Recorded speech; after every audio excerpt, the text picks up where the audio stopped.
The last nanny didn't even make it to sunset. She walked out of the marble-front mansion with mascara streaked down her cheeks, heels in one hand, and a resignation letter crumpled in the other. From the second-floor balcony, 5 girls watched her go, some curious, some bored, one quietly ashamed.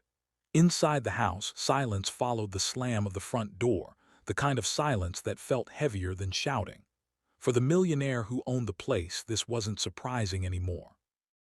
It was just another failure added to a very long list. Jonathan Whitmore had built an empire before he turned 40. His tech company dominated headlines, his face appeared on magazine covers, and his net worth was the kind people whispered about. But none of that mattered inside his home. After his wife passed away 3 years earlier, the house that once echoed with laughter became a battlefield. His 5 daughters, Grace, Hannah, Lily, Sophie, and little Abigail, were bright, stubborn, grieving, and fiercely protective of one another. Every nanny who walked in believed money and authority would be enough. Every nanny walked out defeated. Grace, the eldest at 14, had learned to armor herself with sarcasm. Hannah, 12, tested limits just to see what would break. 10-year-old Lily was sensitive but quick to anger. Sophie, 8, hid behind pranks and mischief. And Abigail, only 5, barely spoke anymore. Jonathan loved them, but love didn't teach him how to reach them. His work kept him late, his grief kept him distant, and guilt followed him everywhere. The agencies stopped promising results. "They're difficult," one coordinator admitted carefully over the phone. Jonathan ended the call staring at a framed photo of his wife, Emily, smiling with the girls wrapped around her. He whispered an apology to no one in particular. The next morning, the solution arrived in the most unexpected form. Michael Carter pushed a cleaning cart through the service hallway, humming softly to himself. He was the night janitor, quiet, punctual, invisible. A single father himself, Michael worked 2 jobs to raise his 7-year-old son, Noah, after his wife died in a car accident. He knew exhaustion, grief, and the kind of loneliness that lingered even in crowded rooms. He never imagined he'd be noticed by the man who signed his paycheck. But that morning, Jonathan noticed him. It happened because Abigail ran. She darted barefoot down the hallway, tears streaming, clutching a torn stuffed rabbit. Behind her echoed raised voices, Grace yelling, Sophie laughing, something crashing. Michael instinctively knelt as Abigail collided with him. She clung to his uniform like it was a lifeline. Instead of scolding or freezing, Michael simply stayed still.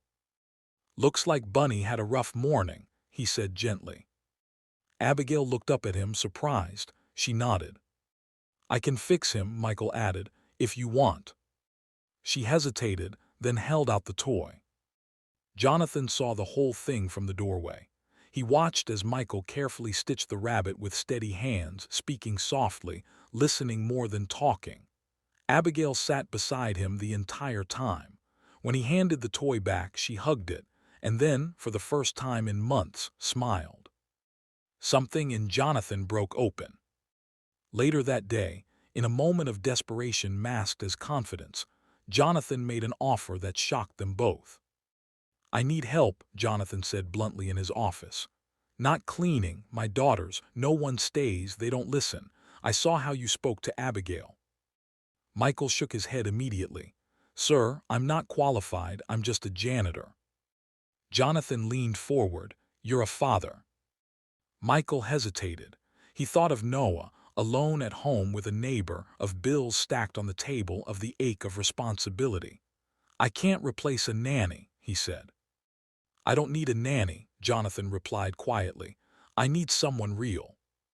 Against his better judgment, and driven by a need he didn't yet understand, Michael agreed to try. Just 1 week. The girls were not impressed. Grace rolled her eyes the moment she saw him. "Great, another one." Hannah tested him immediately, refusing chores and challenging every instruction. Sophie hid his keys. Lily locked herself in her room. Abigail stayed close but said nothing. By the end of the first day, Michael sat alone in the kitchen, staring at a glass of water, wondering what he'd gotten himself into. But he didn't quit. Instead of yelling, he listened. Instead of punishing, he explained. When Sophie pulled a prank, he laughed, then calmly had her help clean the mess. When Hannah exploded in anger, he didn't argue. He asked what she was really mad about. When Lily cried over a broken drawing, he sat beside her until she finished. Grace watched all of this from a distance, arms crossed, waiting for him to fail. One night during dinner, the power went out. Panic rippled through the house. Abigail whimpered. Jonathan was on a call and unavailable. Without hesitation, Michael lit candles and told a story about camping with his son during a storm. The girls listened, drawn in despite themselves. When he finished, Grace spoke for the first time all evening. "You don't talk down to us," she said. Michael nodded. "You've been through enough." That night no one stormed off. No doors slammed. The real challenge came a week later. Grace was caught skipping school. Jonathan was furious. His voice echoed through the house as he demanded answers. Grace shouted back, years of hurt spilling out. Michael stepped between them, not physically, but emotionally. "Sir," he said gently, "she's not rebelling, she's hurting." Jonathan froze.